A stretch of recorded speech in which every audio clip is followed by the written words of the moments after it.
Olá, meu irmão, olá, minha irmã, paz de Cristo no teu coração. E a gente piscou o olho e já é o meio da semana, mas é um meio da semana acompanhado pelo amor de Deus, pela misericórdia de Deus.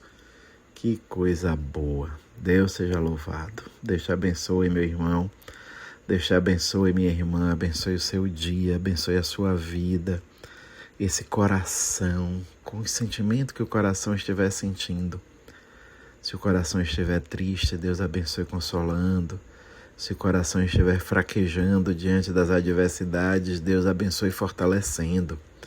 Se o coração estiver alegre, Deus abençoe conscientizando de que tudo é dom, tudo é graça. Ajude o coração a palpitar no louvor a Deus. Onde o seu coração estiver, do jeito que o seu coração estiver, onde o seu coração mais necessitar, Deus te abençoe. Peçamos o Espírito Santo de Deus que venha sobre nós nesse momento. Momento de oração, momento de encontro, momento de vida vivida a partir da iluminação, da luz do Evangelho de Jesus Cristo. Vamos pedir ao Espírito Santo que venha sobre nós, completando o que falta, iluminando o que é escuro, regando o que é seco, enternecendo o que é duro. Que o Espírito Santo venha sobre nós, preparando o nosso coração, a terra do nosso coração, para receber a semente da palavra e em nós a semente da palavra encontre terra boa, preparada, arada pelo Espírito Santo.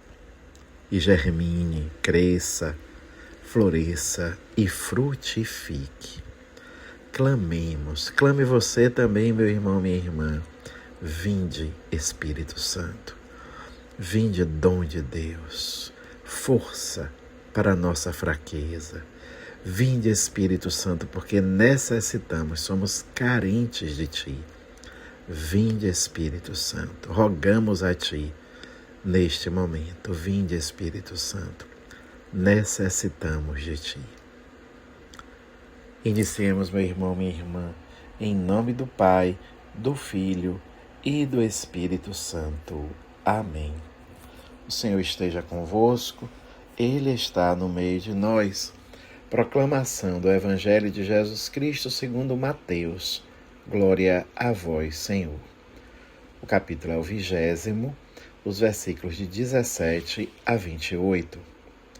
Naquele tempo, enquanto Jesus subia para Jerusalém, ele tomou os 12 discípulos à parte e durante a caminhada disse-lhes: Eis que estamos subindo para Jerusalém e o Filho do Homem será entregue aos sumos sacerdotes e aos mestres da lei. Eles o condenarão à morte e o entregarão aos pagãos para zombarem dele, para flagelá-lo e crucificá-lo. Mas no terceiro dia ressuscitará. A mãe dos filhos de Zebedeu aproximou-se de Jesus com seus filhos e ajoelhou-se com a intenção de fazer um pedido. Jesus perguntou: O que tu queres? Ela respondeu: Manda que estes meus 2 filhos se sentem no teu reino, um à tua direita e o outro à tua esquerda. Jesus então respondeu-lhes: Não sabeis o que estáis pedindo. Por acaso podeis beber o cálice que eu vou beber? Eles responderam: Podemos. Então Jesus lhes disse: De fato, vós bebereis do meu cálice, mas não depende de mim conceder o lugar à minha direita ou à minha esquerda.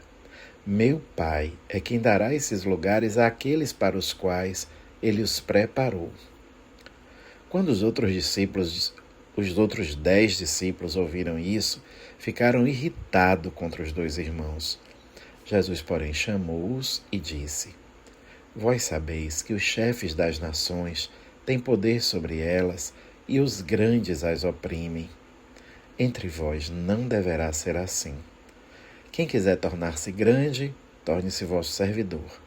Quem quiser ser o primeiro, seja vosso servo.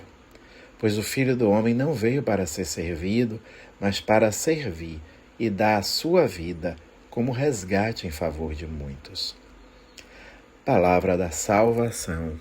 Glória a vós, Senhor.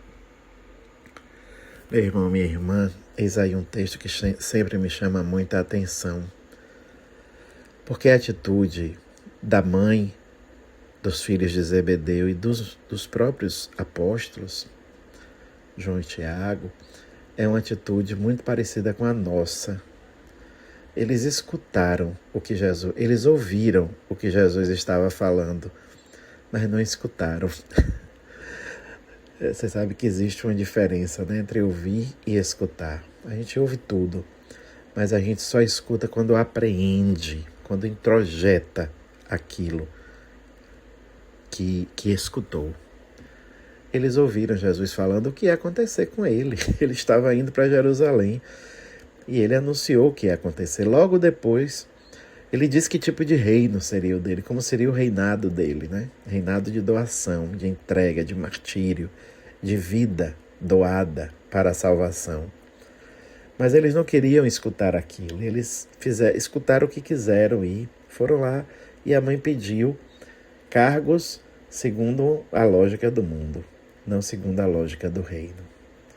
E mais do que isso, depois os outros 10 ainda ficam discutindo, chateados. Não tem jeito, né? Jesus fala serviço, a gente escuta poder. Jesus fala simplicidade, a gente escuta glamourização. Jesus fala doação da vida, a gente escuta vida preservada pelo reino, própria vida, né? Preservada, não doação da vida.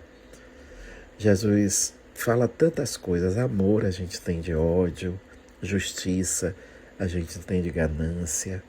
A gente vai escutando o que quer escutar numa tentativa terrível, tremenda, de tornar a mensagem do Evangelho mais palatável, de tornar a mensagem do Evangelho mais adaptável às nossas necessidades. Não tem jeito. Ainda como cantava Belchior, né? Como dizia a música linda de Belchior na voz de Elisa Gimna, ainda somos os mesmos e vivemos como os nossos pais. Ainda somos. Somos sempre, porque somos seres humanos. O pecado habita em nós, insiste em habitar. Mas todo dia de novo a gente tem que lutar. Tem que lutar contra essa força do mal que insiste em nos colocar diante de uma lógica inversa à lógica do reino. Vamos pedir neste dia, nesta oração, que o nosso coração se converta para sentir, a nossa mente se converta para pensar, a nossa boca se converta para falar, a nossa vida se converta para agir como Jesus sentia, pensava, falava e agia. Não segundo o que nos é mais conveniente e agradável, mas conforme as exigências do reino. Que Deus mesmo nos ajude. Que assim seja, que Deus te abençoe. Em nome do Pai, do Filho e do Espírito Santo. Amém.